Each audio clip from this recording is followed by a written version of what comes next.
یہ عقیدہ ختم نبوت قرآن مقدس کی 100 آیات کریمہ سے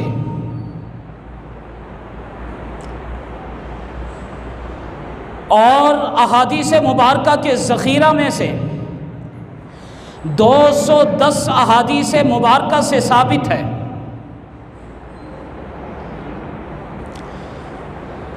امام العصر مولانا محمد انور شاہ کاشمیری رحمہ اللہ نے اپنی کتاب خاتم النبیین میں، مولانا محمد ادریس کاندھلوی نے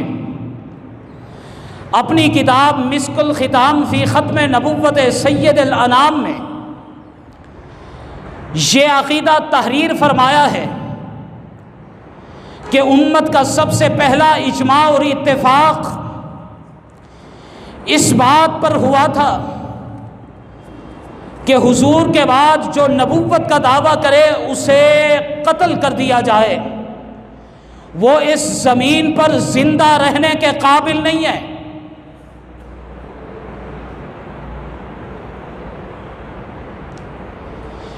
یہ اس عقیدہ ختم نبوت کی اہمیت کی دلیل ہے۔ میں دوسرے زاویہ نگاہ سے آپ کو یہ بتلانا چاہوں گا، حضور نبی کریم صلی اللہ علیہ وسلم کے دور میں اسلام کی عزت و عظمت کے لیے، اسلام کی سربلندی کے لیے، اسلام کے دفاع کے لیے جو جنگیں لڑی گئیں ان میں شہید ہونے والے صحابہ کرام کی تعداد 259 ہے، اور میرے حضور نبی کریم صلی اللہ علیہ وسلم کے وصال کے بعد حضور کی عزت کے لیے، حضور کی عظمت کے لیے، حضور کے تقدس کے لیے، حضور کی ناموس کے لیے، حضور کے ختم نبوت کے تحفظ کے لیے یمامہ کے میدان میں جناب سیدنا صدیق اکبر کے دور خلافت میں صحابہ کرام نے اور تابعین عظام نے جو مسیلمہ کذاب کے خلاف جنگ لڑی ہے، اس میں شہید ہونے والے صحابہ کی تعداد 1200 سے بھی بڑھ کر ہے، اور 700 صحابہ کرام وہ تھے جو قرآن مجید کے حافظ بھی تھے، قرآن مجید کے عالم بھی تھے۔ اتنی بڑی تعداد میں صحابہ کرام کا عقیدہ ختم نبوت کے تحفظ کے لیے شہید ہو جانا، یہ عقیدہ ختم نبوت کی عظمت کی دلیل ہے۔ اس لیے کہ ذرا آپ سوچیں تو صحیح کہ میرے حضور نبی کریم صلی اللہ علیہ وسلم کی زندگی کا کل اثاثہ صحابہ ہے۔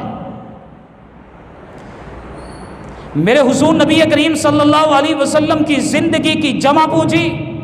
صحابہ ہے۔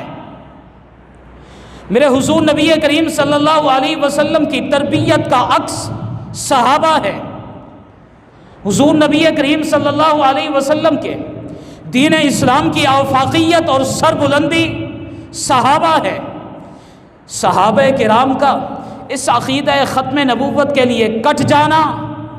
اپنے آپ کو قربان کر دینا، اپنا سب کچھ نچھاور کر دینا،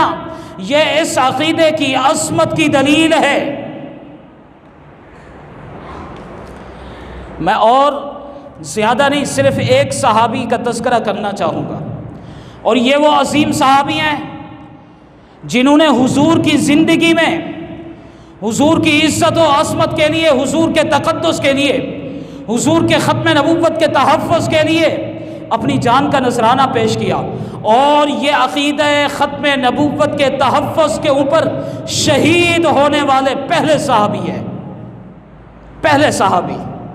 جن کا نام گرامی، اسم گرامی جناب حبیب بن زید انصاری رضی اللہ تعالیٰ عنہ ہے۔ میرے حضور نبی کریم صلی اللہ علیہ وسلم کے دور میں ہی دین اسلام کی دعوت لے کر مسیلمہ کذاب کے پاس پہنچتے ہیں۔ مسیلمہ کذاب کو دین حق کی دعوت دیتے ہیں۔ الٹا وہ یہ سوال کرتا ہے کہ آپ محمد بن عبداللہ کو اپنا نبی اور رسول مانتے ہو؟ جناب حبیب بن زید انصاری نے فرمایا کہ جی ہاں، میں جی جان سے محمد بن عبداللہ کو اپنا نبی اور رسول تسلیم کرتا ہوں۔ پھر اس نے اگلا سوال یہ کیا، کیا مجھے بھی آپ اپنا رسول اور نبی مانتے ہو؟ جناب حبیب بن زید انصاری نے فرمایا کہ تیری یہ بات سننے سے میرے کان قاصر ہے، تیری بات یہ سننا میرے لیے قابل قبول نہیں ہے، مجھے گوارا نہیں ہے۔ اب وہ ظلم و بربریت کے اوپر اتر آتا ہے، بربریت کی تاریخ رقم کر دیتا ہے، وہ حضور کے اس پروانے کا ایک عضو کاٹتا ہے، پھر یہی سوال کرتا ہے۔ حبیب بن زید انصاری فرماتے ہیں کہ میں تیرے اوپر لعنت بھیجتا ہوں، تجھے نبی اور رسول تو کیا، میں تجھے عام انسان بھی سمجھنا گوارا نہیں کرتا، تو اس کائنات کا بدبخت اور رذیل ترین انسان ہے۔ پھر وہ دوسرا عضو کاٹتا ہے، یہی سوال کرتا ہے، پھر وہ تیسرا عضو کاٹتا ہے، یہی سوال کرتا ہے۔ اسی دورانیے میں جناب حبیب بن زید انصاری اپنی جان کا نذرانہ اللہ کے حضور پیش کر جاتے ہیں، اپنے جسم کے ٹکڑے کرا دیتے ہیں، اپنے جسم کو حضور کی عزت و عظمت کے لیے قربان کر دیتے ہیں، اپنے جسم کے ٹکڑے کرا کر، اپنی گردن ذبح کرا کر رہتی دنیا تک کے لیے مجھے اور آپ کو یہ پیغام دے جاتے ہیں کہ ہم نے زندہ رہنا ہے، تب بھی ختم نبوت کے پرچم کو لہرانا ہے، اور اگر ہم اس دنیا سے رخصت ہو جائیں گے، مر مٹ جائیں گے، ذبح ہو جائیں گے، اپنی جانیں نچھاور کر جائیں گے، تب بھی عقیدہ ختم نبوت کے پرچم کو لہراتے ہوئے جائیں گے۔